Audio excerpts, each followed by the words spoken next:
I'm Father Jeffrey Mickler of the Society of St. Paul and would like to share with you today a few thoughts on the letter to the Ephesians. First of all, there is a little bit of controversy on whether the Ephesians were the intended recipients of the letter. Almost all of the ancient manuscripts has the letter addressed to the Ephesians, but some ancient manuscripts have that address written in the margin as if it was put in as an afterthought. One of the second century commentators thought it was a letter to the Laodiceans rather than to the Ephesians. Why is that important? Well, ultimately it's not all that important to the nature of the inspired content of this letter, but it would explain why the author, presumably St. Paul, does not refer to specific people and events in the city of Ephesus, where he stayed for 3 years. The question of whether Paul himself wrote the letter springs from that and several other little points. The style is different, the vocabulary is different, there are no controversies to answer. It's a letter that generally states the faith of the church. Almost all of the ancient commentators accepted Pauline authenticity of the letter, and so do I.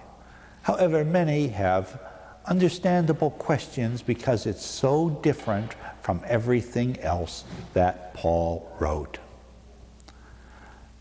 First of all, at the beginning of the letter, he doesn't come in with his normal thanksgiving.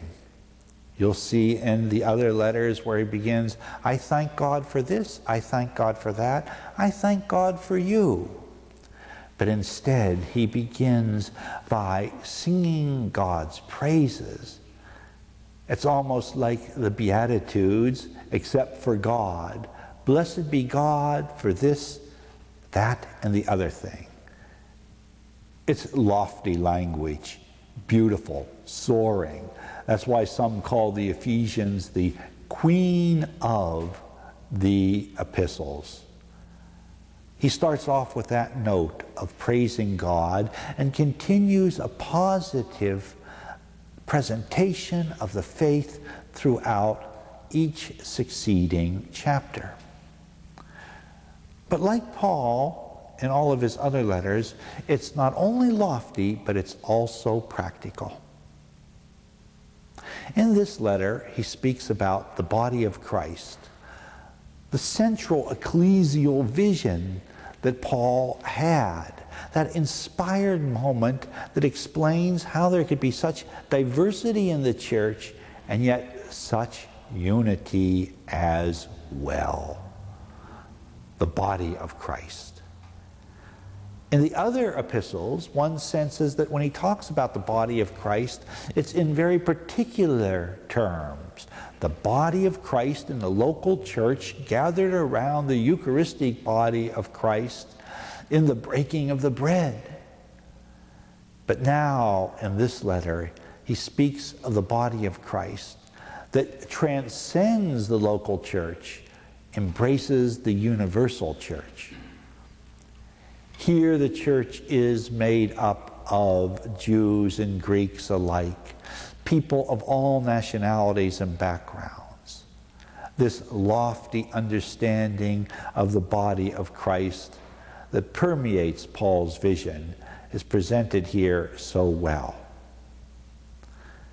This analogy shows how all of us are a part of something greater than ourselves. And it's a great blessing to realize that and to have faith not only in God, the Father, but God the Son, whose body, the likes of us, is made up on earth. The body of Christ in the church. Now this letter also is very practical and gives practical hints of how we should live. One of the chapters that I often refer to is in the closing verses of the 4th chapter. Therefore put away falsehood, and let everyone speak the truth to his neighbor, because we're parts of one another. Be angry, but don't sin. And don't let the sun go down on your anger, and don't give the devil an opening. A very practical thing. All of us get upset during the course of any given day. That's normal and natural. It's all right to be angry. It's part of being human. Jesus was angry on any number of occasions. But then comes the big but. Don't sin.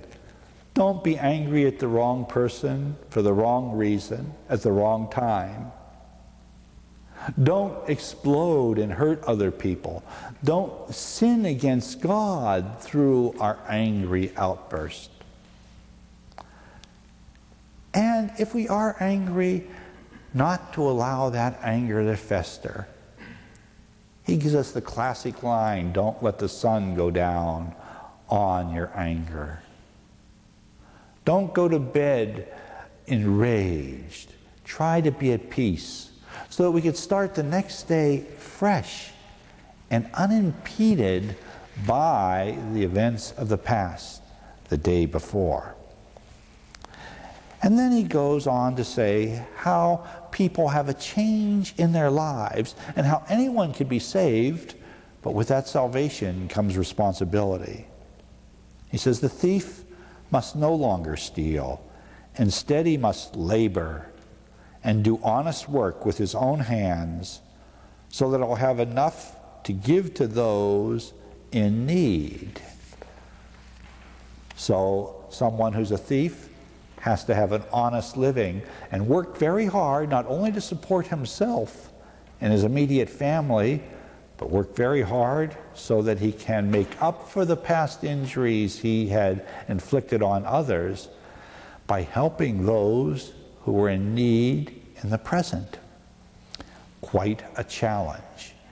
And this too is always a part and parcel of the spiritual life of the Christian. It's not simply a relationship between the individual and God, but the individual, God, and all of God's people. What a practical vision he offers. And then he also gives us directions on how to control our speech. Let no bad word come from your mouths, and instead say only what is necessary, and will serve to edify, so that those who hear may receive grace. We should watch our speech.